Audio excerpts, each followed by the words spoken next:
এদেশে আমরা ভাড়াটিয়া থাকি না। আপনারা যখন যা মনে করেন, যখন যা পারেন সেইটা বলে ফেলেন। এটা আপনার বাপদাদার দেশ না, এটা আমার বাপদাদার দেশ। এটা শাহজালালের দেশ, এটা শাহ পরানের দেশ, এটা শাহ ইয়ামানের দেশ, এটা শাহ আলীর দেশ, এটা খান জাহানের দেশ, এটা আহমদ শফির দেশ, এটা বাবা নবীর দেশ, এটা আল্লামা মামুনুল হকের দেশ।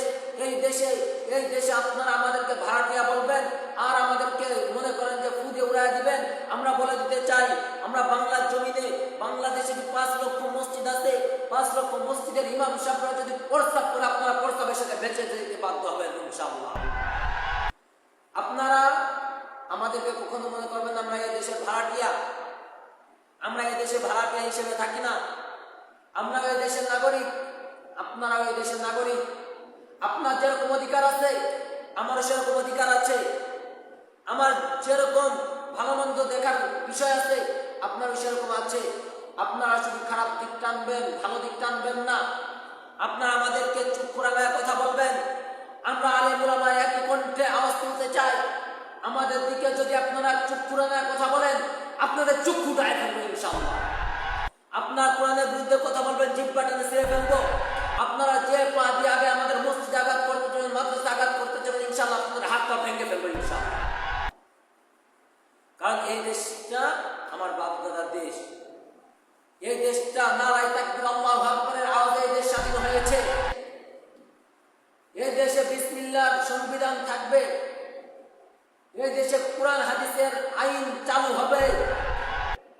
সেই দিন আর বেশি দূর নয়, সেই দিন আর বেশি দূর নয়। আমাদের সোনালী যুগ আসবে, আমাদের সোনালী যুগ আসবে।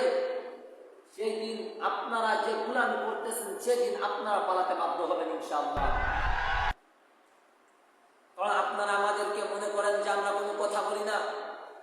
মসজিদের ইমাম সাহেবরা চুপ থাকে দেখে, মসজিদের ইমাম সাহেবরা সত্য কথা বলে না দেখে, মসজিদের ইমাম সাহেবরা শুধু নরম সুরে বয়ান করে দেখে আমরা ইমাম সাহেবদের উপর চক্ষু রাঙাবো, আলেম ওলামার মাহফিলে বাধা দেব। মসজিদের মেম্বারের যে ইমাম সাহেব বসে, যে খতিব সাহেব বয়ান করে তাকে বাধা দিব। এইটা আর হতে দেওয়া যাবে না। এটা আমরা একত্রিত হইতেছি। আমাদের চরমুনা, ফুরফুরা সব কিছু, হেফাজতে ইসলাম সহ যত ইসলামী দল আছে সব দল একত্রিত হয়ে এই যে আমলিগ নামক একটা দল, এই দলটাকে আমরা ধুয়ে মুছে এই দেশ থেকে সাফ করে দেবো ইনশাআল্লাহ। এই দেশে এই কুকুর লীগ আর থাকবে না। এই দেশটা থাকবে হেফাজতে ইসলামের দেশ। এই দেশটা থাকবে চরমুনার দেশ। এই দেশটা থাকবে ফুরফুরাদের দেশ। এই দেশটা তো থাকবে আলেম ওলামাদের অধীনে। এই দেশটা তো থাকবে মামুনুল হকের অধীনে। এই দেশটা থাকবে ফয়জুল করিমের নির্দেশে। এই দেশটা তো থাকবে খালেদ সাইফুল আইয়ুবীর নির্দেশে। এই দেশটা থাকবে রফিকুল ইসলাম মাদানির নির্দেশে। এই দেশটা থাকবে রাফি বিন মুনিরের নির্দেশে। এই দেশটা তো থাকবে আলেম ওলামার নির্দেশে।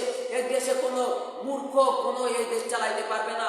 যারা মূর্খদের, আমাদের মূর্খরা যারা চেয়ার নিয়ে বসে আছেন, ছাগল মার্কা, আপনারা যে চেয়ার নিয়ে বসে আছেন, আপনার চেয়ার ছাড়তে বাধ্য হবেন। আপনাদেরকে চেয়ার থেকে নামাবেন ইনশাআল্লাহ। আমি একটা কথা আপনাদেরকে জানিয়ে দিতে চাই, আমরা এই দেশে ভাড়াটিয়া